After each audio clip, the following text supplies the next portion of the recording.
When I first reviewed the UE Megablast a few months ago, I didn't like it at all. It had a whole bunch of missing features, it relied way too much on voice commands, and it just didn't sound good. It had way too much bass and no mids.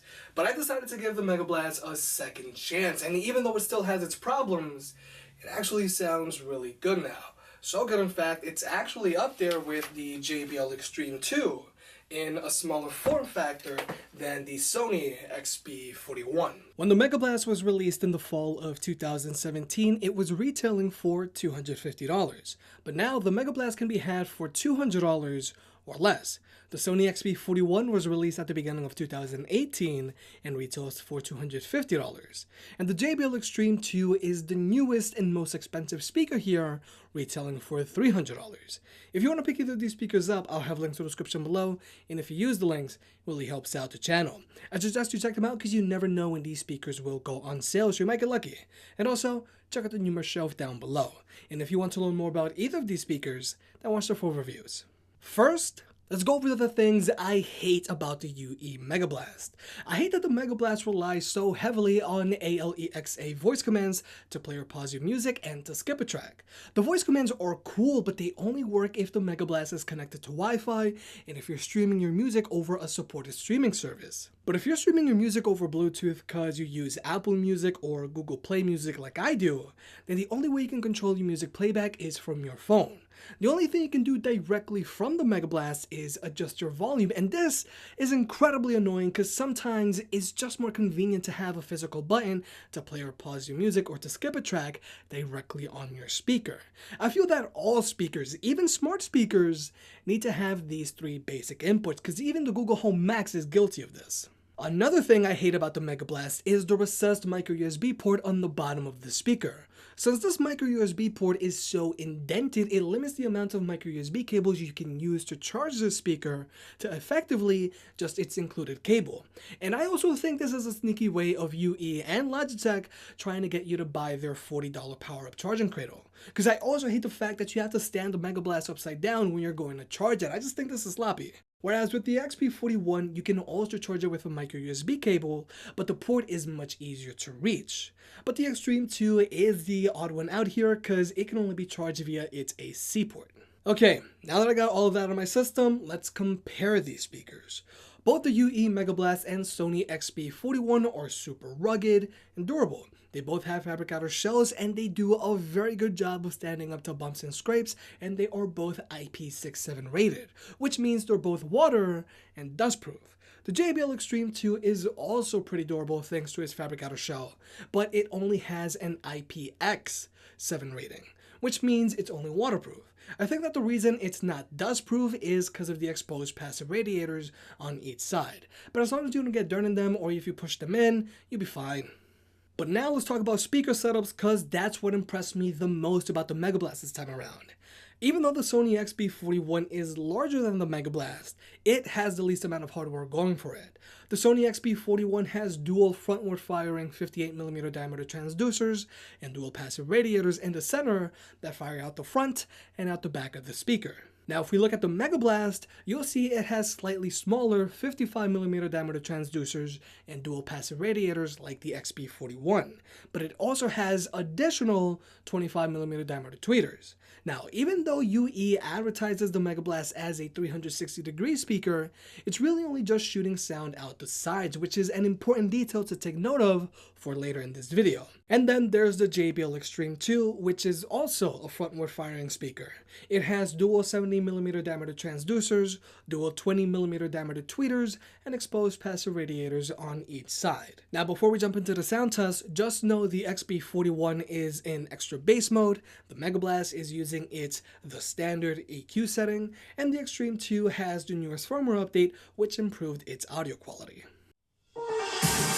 Ladies and gentlemen, step right up for another amazing bang by Lex Blaze on Daddy Paul.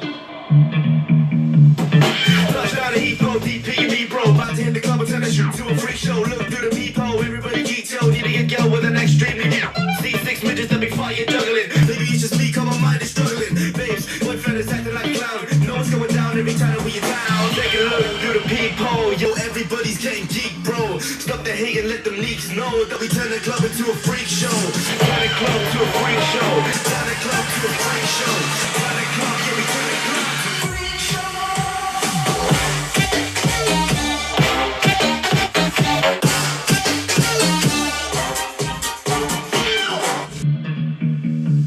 Snow White eating rotten apples, dirty bass that be coming at you. Roller coasters like a supernova, around the ringmaster, this my tabernacle. See you screaming, I'm like, what for? Are you pop? Yeah, I got popcorn. I don't wake up on the wrong lawn, so we won't stop. It's a lost cause. Take a look through the peephole. Yo, everybody's getting geek, bro. Stop the hate and let them leaks know that we turn the club into a freak show. Turn the club to a freak show. Turn the club to a freak show. Turn the club, yeah, we turn the club to a freak show.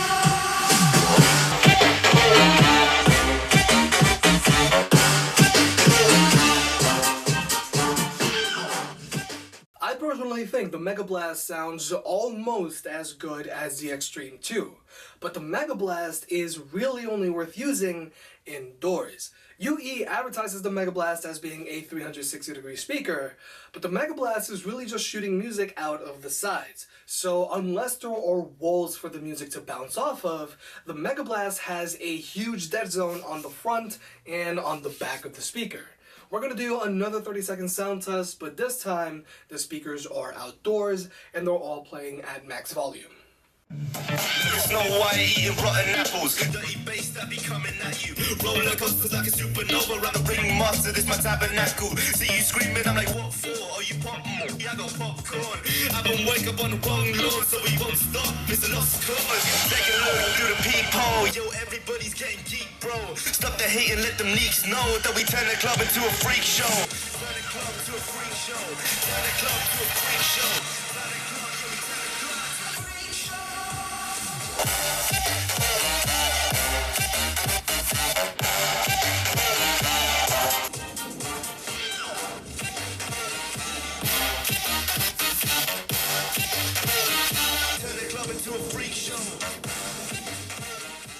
As you can see, the Megablast has a pretty significant dead zone on the front and on the back of the speaker, and for that reason, I would only recommend it if you plan on using it strictly indoors.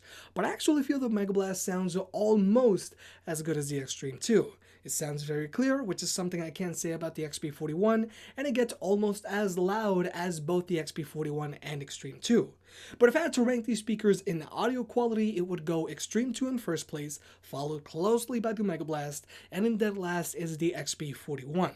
Even though you can mess around the EQ settings on the XB41 to improve its audio quality, the lack of dedicated tweeters on the XB41 just gives the speaker a harder time separating the mids from the highs. Now, even though the Megablast has a decent battery life, is very rugged and sounds almost as good as the Xtreme 2 in a much smaller form factor, it's still missing basic features like being able to pair it up to another speaker. Whereas with both the JBL and Sony speakers, you can pair them up to 100 other speakers. And obviously nobody really needs that, but the problem with Sony's wireless party chain is that it either fails to connect sometimes, or if you do manage to pair a few of these speakers up, sometimes you'll get an echo that can only be fixed by turning these speakers off and pairing them back up again. Like I've said in the past, JBL Connect Plus is the easiest and best way to pair multiple speakers together. You just press one button on each speaker and the speakers will figure out the rest by themselves. If you plan on regularly pairing multiple speakers together, I highly advise you invest into JBL's ecosystem, because sometimes it's more useful to have multiple small speakers playing music instead of one giant speaker just blaring in the background. So, like I said at the beginning of this video, when I first reviewed the UE Megablast, I didn't like it at all, and it still has its issues. But you can say I'm very impressed when it comes to sound quality.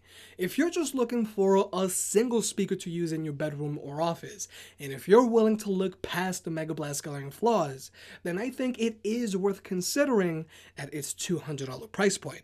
Personally, whenever I'm going to use a speaker in my room, I've always been drawn to vertical speakers like the Pulse 3 because it takes up so little space on my desk. And whenever I wanted to listen to music at higher volumes, I would grab the XB41 because it also takes up very little space when you stand it upright. Because even though the Xtreme 2 sounds very good, just like its bigger brother, the JBL boombox, the Xtreme 2 lives in the studio just because I don't have room for it in my bedroom. But remember, The Megablast is only worth using indoors. If you need a speaker that can perform well both indoors and outdoors, then you're better off going with the XB41 or Xtreme 2. Go with the XB41 if you want a single speaker and if you want to save some money. And go with the Xtreme 2 if you want the best audio quality and or if you plan on pairing multiple speakers together on a regular basis. If you made it this far, I guess you enjoyed the video, so hit that like button and get subscribed. It helps out more than you realize. Support the channel by clicking on the links down below, and I'll catch you next time.